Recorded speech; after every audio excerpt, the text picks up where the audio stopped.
Sa loob ng maraming dekada, ang ugnayan ng relihiyon at sekswalidad ay naging sentro ng maraming talakayan at pagtutok.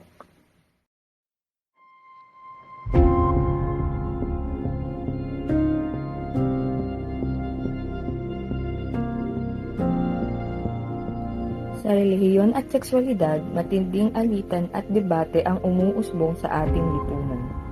Maraming pananaw ang umuugma o naglalaban sa ideya ng moralidad at kung paano ito nakakatugma sa pananampalatayang relihiyoso.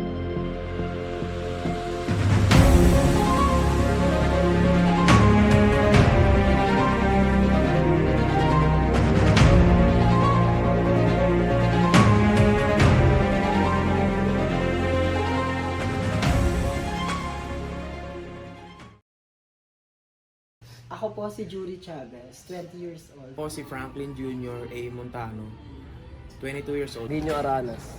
Rowena Densi. Oreng Vicente. Anong relihiyon mo? Catholic. Catholic. Catholic. Roman Catholic. Sa akong Muslim. Roman Catholic po.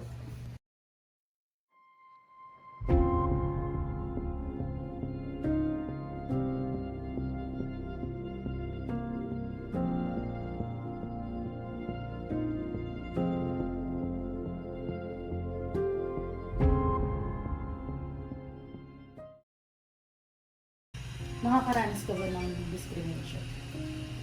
Well, as a bakla at saka bilang parte ng LGBT community, sa araw-araw namin, oo naman. Paano? Siyempre, hindi natin maiiwasan na bilang isang bakla, sa araw-araw namin, lagi kaming nasa isang laban lagi. Na, kunyari, CCR kami sa pambabae, na kahit hindi naman dapat daw. Pero bakit wala silang magagawa dahil choice namin yan. At ang nasa isip kasi ng ibang tao na lalaki at babae lang ang ginawa ng Diyos. So paano kami mga bakla? Wag na lang kami, tatahimik na lang ba kami? Syempre gagawa kami ng paraan at kung paano kami tanggapin ng ating lipunan.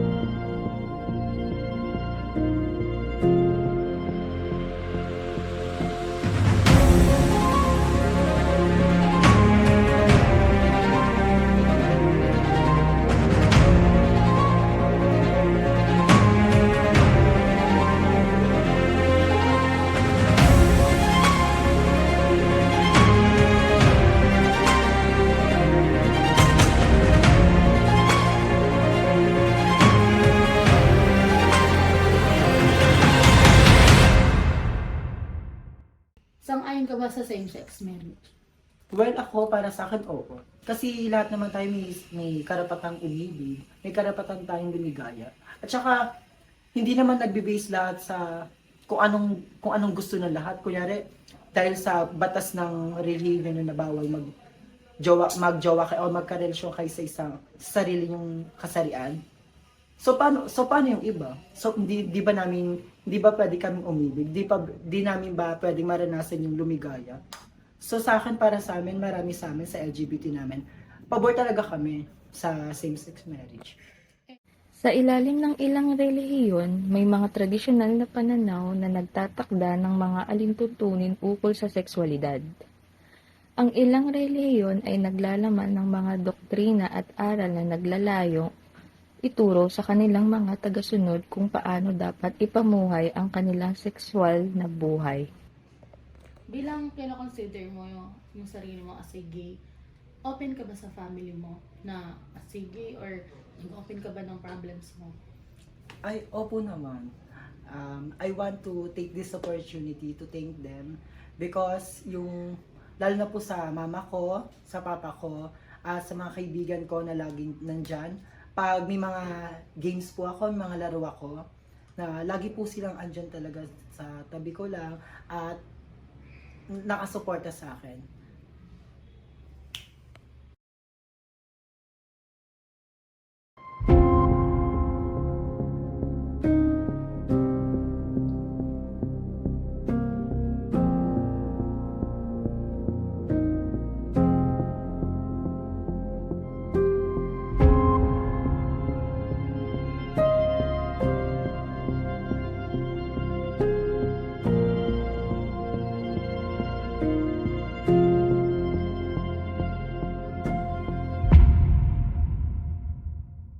Gaano ka to kadalas na Ano? Guys, aman. Sa isang buwan, mga 3. Every Sunday. So, lahat kami sa family namin is Muslim. And kung tatanungin mo ako kung nagsasambayan kami, ang sambayan is ang term namin ng pagtawag sa pagsamba or pagsimba. At nagsasambayan kami once a week, every Friday, 12 noon. Hindi naman. Opo, na. Wala naman. Oo, pwede naman. Bakit? Kasi kagustuhan naman ng dalawa yun. Kunyari, kung magiging partner mo kahit hindi siya, kunyari ako magiging partner ko, hindi siya babae, pero ang mahal ko naman. Okay lang naman sa akin. Ano, if in case na mapasa, I mean, may pa sa batas, okay lang. As may opinion. Yes, kasi I believe na yung marriage naman kasi it is from love. So, wala namang kaso. Kumbaga kailanman hindi naging mali yung magmahal sa Hindi. bakit po? Bawal yun. Katoliko tayo. So, hindi po kayo. Ipinagkakatwiran ng Iglesia Katolika ang sexual na gawain bilang isang banal na aktibidad na nakalaan lamang sa sakramento ng kasal. Sa tradisyon ng Islam, itinuturing ang sexualidad bilang isang natural at integral na bahagi ng buhay na nakagabay sa mga aral ng Quran at ng Hadith. So, di ba, as a Muslim, prohibited ba sa inyo na maging gay or maging part ng LGBTQ? Yeah, actually totally tama. Pinagbabawal sa amin yung maging part ng ganun. Kasi bilang isang human nature or bilang part ng isang nature, is it common na maging lalaki ka lang? Kahit mag-cross-dress, bawal na bawal talaga. Yes, bawal. Lalo na sa babae. Bawal sila maging revealing. Kahit na magsuot sila ng panlalaking damit, bawal din. Kasi para sa lalaki lang talaga yun. O para din sa babae yung mga ganun. Ang hijab, para saan yung hijab? Ang hijab is to protect you from other sinful eyes.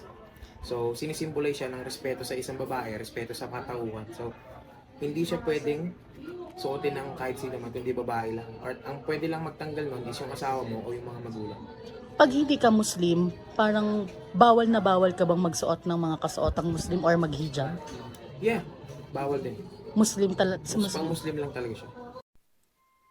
Base sa aming naging obserbasyon, makikita natin ang kani-kanilang paniniwala at karanasan tungkol sa relihiyon at sexualidad.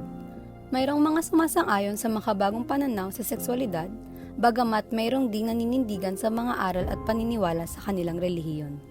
Hindi hadlang ang pagkakaiba-iba, bagkus ay magsilbing daan upang mas mapalapit tayo sa isang lipunan ng pag-unawa at pagbibigayan.